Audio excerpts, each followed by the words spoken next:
Bharatiya Janata party गोटे सभापति केंद्रीय दल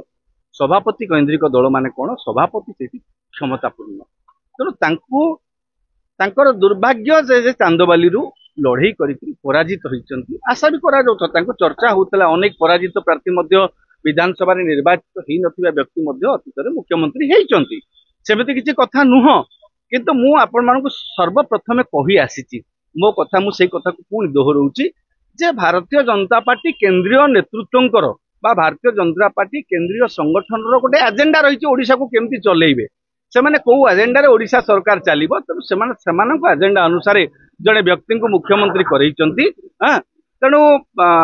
मनमोहन सामल को असम्मान करिवारे गुरुत्वहीन करिवार कोनोसी भी कारण नाही एठी मनमोहन सामल क्षमताशाली अछंती सभापति हिसाब रे सभापति थिला पर्यंत आगु को क्षमताशाली भी रहिबे कारण सभापति केंद्रिक दल सभापति क्षमता अखंड एठी राज्य संगठन रे तेणु हाँ सबु संभावना भी किसी दूर हो जाएनी हुए तो जदि काली केबे विधान परिषद कथा भी चिंता करा जाई पारे जो विधान परिषद को नहीं अतीत चर्चा होता विधान परिषद जदि चर्चा हुए मध्य जदि विधान परिषद गठन हुए मनमोहन सामल नॉमिनेट होगी विधान परिषद को आसबार किसी असुविधा नहीं आसला पर भी किसी पदपदवी पाइबार किसी असुविधा नहीं किंतु वर्तमान स्थिति रे मनमोहन सामल सभापति अच्छंती तांकर क्षमता क्षुण्ण हबार कोनोसी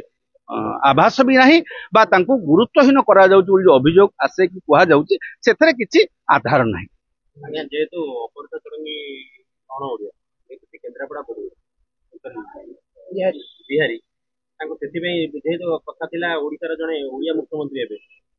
जेतु बिहारी सेति में मुख्यमंत्री ना देखंतु हां हां सेटा कोटे हेई पारे देखंतु प्रधानमंत्री घोषणा करि जायथिले ओडिया माटी पानी पवन रे बढ़थिबा लोक को हमें मुख्यमंत्री ओडिया पुओ झियो को हमें मुख्यमंत्री करिबु यह सत्य तेणु से आधार रे हुए तो अपराजिता जेहेतु मूल माने ओडिया जेहेतु नुहंती से आधार रे कटि जाई पारथान बोले आपण कहि पारंती किंतु वर्तमान केंद्र राजनीतिर स्थिति जहा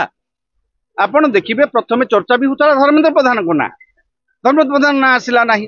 बुझी परछन तो तेणु अपराजिता को ना मध्य किछि इटा बहुत दिन धरि चर्चा चलीची अपराजिता मुख्यमंत्री हेबे अपराजिता ये हेबे से विभिन्न जिला गस्त करथुले सेतेबेले निजर निज निर्वाचन मंडली व्यतीत समस्त जिला गस्त करी तांको संगठन को बढ़ाउथिले तेणु सेतेबेले गोटे चर्चा होउतला जे अपराजिता मुख्यमंत्री दाबीदार किंतु वर्तमान देखंतु केंद्र राजनीति जो स्थिति सेठु केंद्र जने सांसद को स्पेयर करबा प्रधानमंत्री पक्षरे बा भारतीय जनता पार्टी पक्षरे सहज नुह कारण केंद्र रे सेमानकर जो संख्या अछि सेही संख्या रे जने विधान जने आपण एमपी को छाड़ी देले आपण दीटा बाई इलेक्शन फेस करियो पड़िबो कारण से एमपी तांको सीट छाड़ीबे आउ जने जो एमएलए तांको पई सीट छाड़ीबे सेठी वर्तमान स्थिति एते अनुकूल नुहे तेणु भारतीय जनता पार्टी पई राष्ट्रीय स्तर रे जो आवश्यकता अछि कोनोसी एमपी को सेमाने स्पेयर करि परिबे नाही सेही आधार रे कोनोसी सांसद